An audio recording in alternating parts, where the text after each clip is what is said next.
After hitting rock bottom, starting from scratch, and learning the hard way how to manage my money, I finally saved enough to buy a used car. If you haven't watched the video where I share why I hit rock bottom, you can go and watch it now.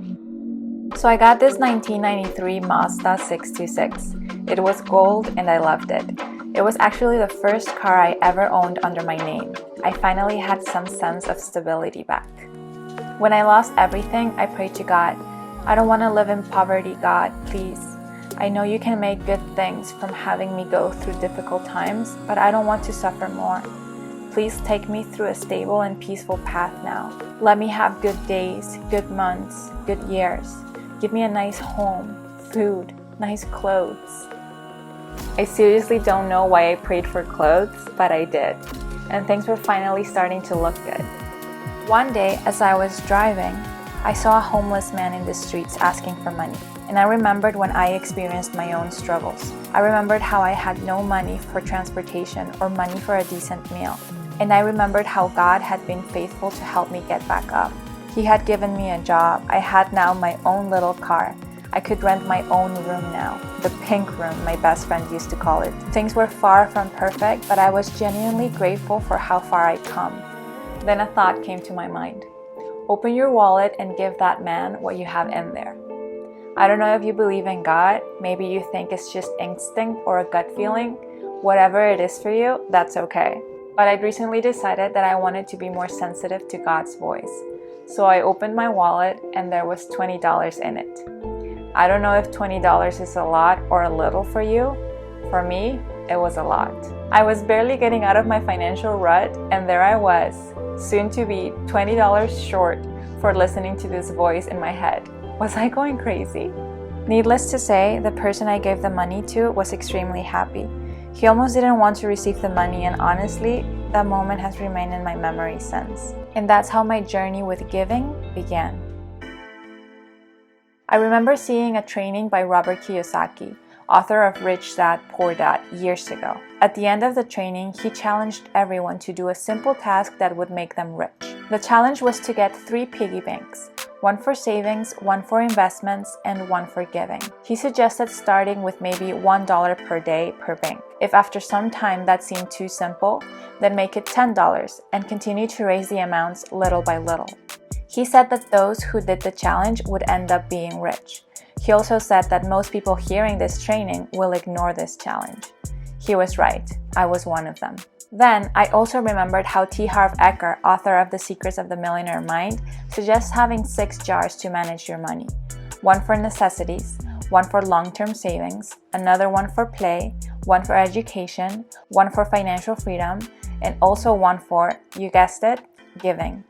But years had passed since I'd learned these lessons, and there I was, finally deciding to put them to practice.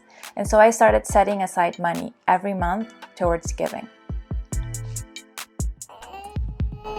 Some months passed, and one weekend night while driving on the highway, a light went on my old gold car. Suddenly, smoke started coming out of the front. Then the gas pedal stopped working. It was so scary. I managed to park my car in a safe place and called my boyfriend. He helped me get my car towed home. The car was too old and fixing it was going to be more expensive than the car itself. So I sold it to a junkyard. I got $100 for it. I told my boss what happened and that I needed to take Monday off to figure things out. It was my last month working. For personal reasons, I had to go back to Peru. But I still needed the extra money. I went through the numbers and realized it was better for me to at least rent a car so I could continue working one more month. When I went to work, I told my boss what happened. I tried to brush the drama off and shared how it wasn't a big deal because I was leaving anyway, trying to be calm and positive. She just listened and then said, "Everything is going to be okay. Good things happen to good people and you're a good person. You'll see." For some reason, those words just got me. This was the thought that I was holding on to for all this time to keep going. And hearing it from someone else just brought me to tears. I broke down in front of my boss. I smiled and tried to keep more tears from coming out. At that moment, my boss opened her desk drawer, got her checkbook out, and wrote a personal check for me. She insisted I take it, so I did. Later that day, I opened it and it turned out to be $200. Those $200 plus the $100 I got from my car was what I needed to cover for the car rental. And that's how my journey with receiving began. As time passed by, I continued to give. When I didn't make money, I would volunteer and give my time. When I married Ben, it was a little hard to get him on board with the idea of giving, but little by little, we started giving as a couple. Our giving went from tens to hundreds to thousands. And I'm not sharing this to boast, but to show you how giving is so powerful and sometimes mysterious. The more I've given, the more I've received. Ben has received unusual raises and bonuses. I've received a free car after all this happened. Clothes, incredible gifts, more clothes, technology, furniture, and even more clothes. God truly answered my prayer. I think the saying is true. You can't outgive the giver. Now, don't get me wrong.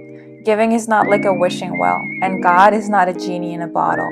You can't give expecting something in return because for some reason, it doesn't work. Believe me, I've tried. I used to give at church believing and expecting God to make me a millionaire.